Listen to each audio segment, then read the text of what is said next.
evening, everyone. It is once again Ted the Speed Learner, and this is yet another edition of my elementary mathematics video series.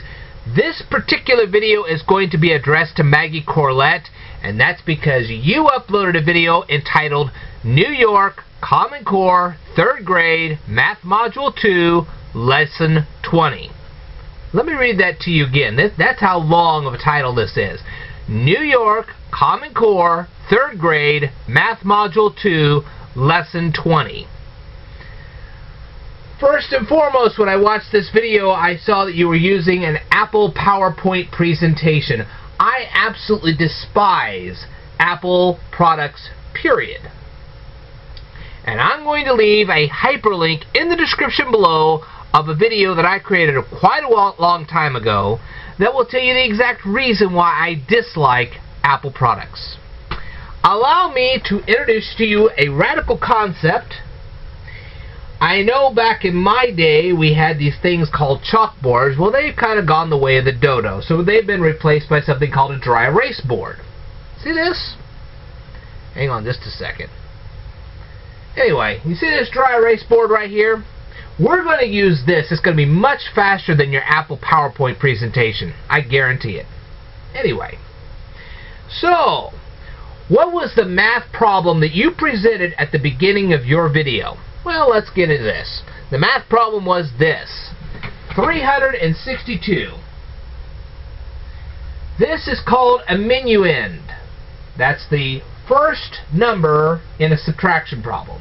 And I feel it's very important that kids learn this vocabulary. It's absolutely vital. When you get into calculus and stuff like that, it really becomes vital. So, anyway, this is the minuend, 362. We are going to subtract a subtrahend of 189. Just like that. And when we subtract the subtrahend of 189 from the minuend of 362, we will get a difference of something. Okay, how are we going to solve this thing? Well, I'll tell you how you tried to solve this thing. You rounded this up to 400 and you rounded this up to 200. That's silly. I can say this conclusively because I am very familiar with the works of Scott Flansburgh and Arthur H. Benjamin. So, let's try this a little differently, shall we? Okay, what we're going to do here is we're going to take this number right here. What is this number right here? Well, that's the number 2. Since it is less than 5, we're going to round this down to 360. Now let's take a look at this number 9 right here. 9 is greater than 5. So we're going to round this up to 190. Just like that. Okay. Now the next thing we're going to do is we're going to subtract 100 from this minuend, okay? We're going to subtract 100 from this minuend. We're going to subtract 100 from this subtrahend. So, let's do that. So now we got 260 minus 90. Just like that. Okay. Now, what are we going to do? Well, the next thing we're going to do is we're going to subtract 90 from 260. Well, immediately when we do this, what we're going to do is we're going to subtract, instead of subtracting 90 from 260, what we're going to do is we're going to subtract 60 from both. Okay, so if we subtract 60 from 260, we get 200. Just like this. If we subtract 60 from 90, we're going to get 30. Just like this. Now, what is 200 minus 30? Well, that's 170. That's very easy to solve, don't you think? We have spent less than 5 minutes on this video and we now have the correct answer. Was that possible with your video? I was well into the 8-minute mark. Not only did you not produce this 170 answer, but then, right in the middle of your video, you introduced 4 new math problems. 4 brand new subtraction problems. By the time I got to the 8th or 9th minute of your video, I turned it off.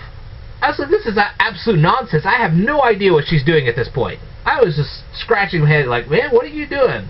By the time, you know, the running time on your video is over 15 minutes long. I'm not kidding you on this.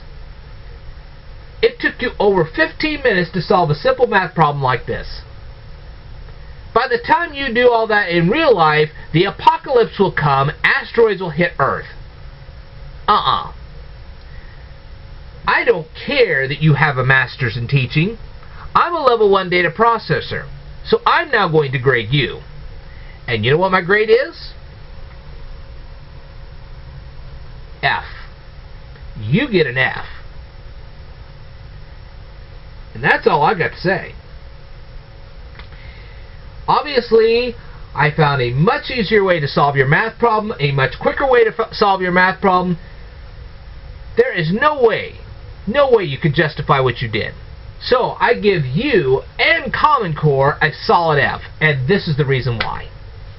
And that's all I got to say. Alright, I will tell everybody more in a future video. You are more than welcome to respond back to me. I actually look forward to you responding back to me. If you do not use an Apple PowerPoint. I want you to use a dry erase board. I don't want you wasting my time. You go ahead and respond to me. I'd love to see it. Anyway, let's end this video real quick so we don't end up in 15 minutes like yours. I will tell you more in a future video, so I'd like for you to stay tuned.